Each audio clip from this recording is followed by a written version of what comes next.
দক্ষিণ কোরিয়ার ২৪ বছর বয়সী জনপ্রিয় অভিনেতা কিম সে রনের রহস্যজনক মৃত্যু হয়েছে।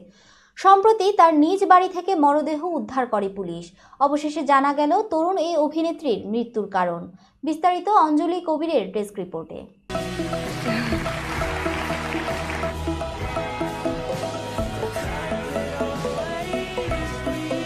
মৃত্যুর কারণ নিয়ে প্রথমে কোনো স্পষ্ট তথ্য পাওয়া যায়নি, তবে পরে জানা গেছে অভিনেত্রী আত্মহত্যার সিদ্ধান্ত নিয়েছিলেন। দেশটির সংবাদ মাধ্যম ইয়োনহাপ নিউজ এজেন্সি পুলিশের বরাত দিয়ে জানিয়েছে, কিম সে রন আত্মহত্যা করলেও কোনো সুইসাইড নোট পাওয়া যায়নি। এ ঘটনায় তদন্ত শুরু করে পুলিশ, তবে প্রাথমিকভাবে মৃত্যুর কারণ অস্পষ্ট ছিল। শেষ ফোন কল ও রহস্যজনক পরিস্থিতি। গণমাধ্যমের খবরে বলা হয়েছে, ১৬ ফেব্রুয়ারি কিম সে রনের এক বন্ধু তাকে ফোনে যোগাযোগ করার চেষ্টা করেন, কিন্তু তার ফোন বন্ধ পাওয়া যায়।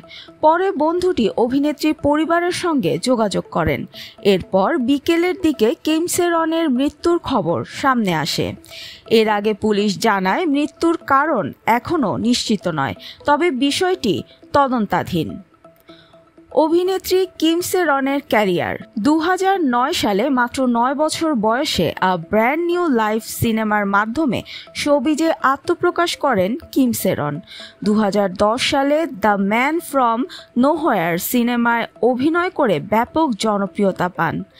এরপর তিনি দ্য নেবার্স, হাই স্কুল লাভ-অন এর মতো জনপ্রিয় চলচ্চিত্র ও টিভি সিরিজে অভিনয় করেন। তার অভিনয় দক্ষতা ও স্বাভাবিক উপস্থিতির কারণে তিনি দক্ষিণ কোরিয়ার বিনোদন দুনিয়ায় এক পরিচিত নাম হয়ে ওঠেন। মৃত্যুর কারণ নিয়ে ধোঁয়াশা। অভিনেত্রীর মৃত্যুর পর থেকেই তার ভক্তরা সামাজিক যোগাযোগ মাধ্যমে শোক প্রকাশ করছেন। অনেকেই কিম সে রনের আকস্মিক মৃত্যুর কারণ নিয়ে প্রশ্ন তুলেছেন। তার ঘনিষ্ঠজনদের কেউ কেউ মনে করেছেন ব্যক্তিগত কোনো কারণে তিনি হতাশাগ্রস্ত ছিলেন, তবে এখনও নিশ্চিতভাবে তার আত্মহত্যার কারণ জানা যায়নি। পুলিশ বিষয়টি গভীরভাবে তদন্ত করছে। ভক্তদের মধ্যে শোকের ছায়া। কিম সে রনের অকাল প্রয়াণে দক্ষিণ কোরিয়ার বিনোদন অঙ্গনে নেমে এসেছে শোকের ছায়া।